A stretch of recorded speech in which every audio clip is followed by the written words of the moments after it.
Hi friends, welcome back to Poppy simple world.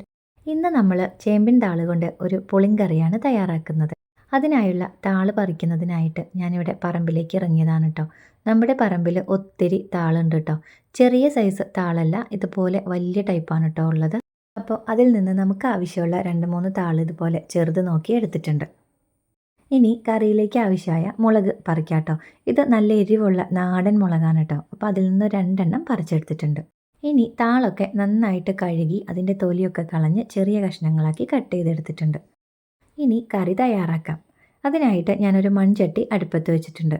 ചട്ടി നന്നായിട്ട് ചൂടായി വരുമ്പോഴേക്കും അതിലേക്ക് വെളിച്ചെണ്ണ ഒഴിച്ചു കൊടുക്കാം. ഇനി അതിലേക്ക് കട്ട് ചെയ്ത് വെച്ചിരിക്കുന്ന ചെറിയ ഉള്ളി ഇട്ട് കൊടുക്കാം. ഇതൊന്ന് വഴണ്ടി വരുമ്പോഴേക്കും അതിലേക്ക് ഒരു പകുതി തക്കാളിയാണ് കേട്ടോ ചേർത്ത് കൊടുത്തിട്ടുള്ളത്. ഇനി നമ്മൾ നേരത്തെ പറിച്ചെടുത്ത മുളകുണ്ടല്ലോ, അതിലൊരെണ്ണം ഇതുപോലെ കട്ട് ചെയ്ത് ഇട്ട് കൊടുക്കാം കേട്ടോ. ഇനി നമ്മൾ ഇതിലേക്ക് പച്ചമുളക് ചേർക്കുന്നില്ല.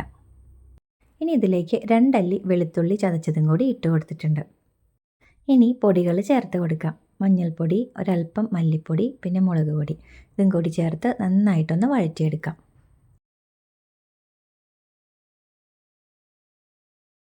ഇതിപ്പോൾ പാകത്തിനായി വന്നിട്ടുണ്ട്.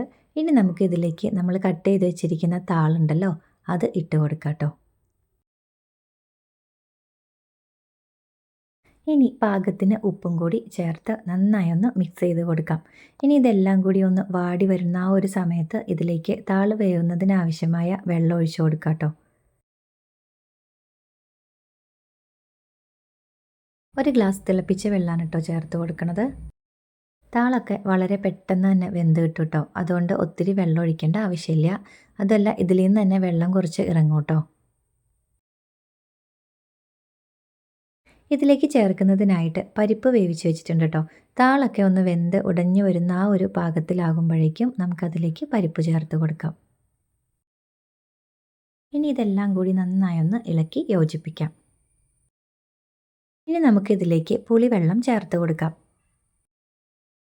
ഞാനിവിടെ ഒരു ചെറിയ ഉരുള പുളിയാണ് കേട്ടോ വെള്ളത്തിലിട്ടിട്ടുണ്ടായിരുന്നത്. നമ്മൾ നേരത്തെ ഇതിലേക്ക് തക്കാളി ചേർത്തത് കൊണ്ട് തന്നെ അതിൻ്റെ ഒരു പുളി ഉണ്ടാവും കേട്ടോ. അപ്പോൾ ഇനി വളരെ കുറച്ച് പുളി മാത്രം ചേർത്താൽ മതി. ഇനി ഇതെല്ലാം കൂടി നന്നായി ഒന്ന് മിക്സ് ചെയ്ത് കൊടുക്കാം. എന്നിട്ട് ഹൈ ഫ്ലെയിമിൽ ഒരു 2 മിനിറ്റ് തിളപ്പിച്ചെടുക്കാം. അതിനുശേഷം നമുക്ക് ഫ്ലെയിം ഓഫ് ചെയ്യാം. നമുക്കിതിലേക്ക് തേങ്ങ അരച്ച് ചേർത്തും കറി തയ്യാറാക്കാം കേട്ടോ. അപ്പോൾ പുളി ചേർക്കേണ്ട ആവശ്യമില്ല. ഇനി വറവ് ചേർക്കാം. അതിനായിട്ട് ഞാനൊരു ചെറിയ പാൻ അടുപ്പത്ത് വെച്ചിട്ടുണ്ട്. പാൻ ചൂടായി വരുമ്പോഴേക്കും അതിലേക്ക് വെളിച്ചെണ്ണ ഒഴിച്ചു കൊടുക്കാം. വെളിച്ചെണ്ണ ചൂടായി വരുമ്പോഴേക്കും അതിലേക്ക് കടുകിട്ട് കൊടുക്കാം. കടുകൊക്കെ നന്നായിട്ട് പൊട്ടി വരുമ്പോഴേക്കും അതിലേക്ക് ഒരല്പം ഉലുവ ചേർത്ത് കൊടുക്കാം. ഇനി 2-3 വറ്റൽമുളകും അതുപോലെ ആവശ്യത്തിന് വേപ്പിലയും കൂടി ഇട്ടതിന് ശേഷം നമുക്കിതൊന്ന് മൂപ്പിച്ചെടുക്കാം. ഇനി അത് കറിയിലേക്ക് ഒഴിച്ചു കൊടുക്കാം. മൺചട്ടിയിൽ കറി തയ്യാറാക്കുന്നത് കൊണ്ട് തന്നെ ഒത്തിരി സമയം ചൂട് നിൽക്കും. അതുകൊണ്ട് കറി കുറച്ച് കഴിയുമ്പോഴേക്കും ഒന്നുകൂടി കുറുകി വരും. താള് കൊണ്ട് തയ്യാറാക്കിയ പുളിങ്കറി റെഡി ആയിട്ടുണ്ട്. അപ്പോൾ എല്ലാവർക്കും ഇന്നത്തെ ഒരു വീഡിയോ ഇഷ്ടമായിട്ടുണ്ടെന്ന് വിചാരിക്കുന്നു.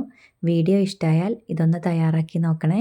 മാത്രമല്ല, ലൈക്ക് ചെയ്യുക, കമൻറ്റ് ചെയ്യുക, സപ്പോർട്ട് ചെയ്യുക. Thanks for watching.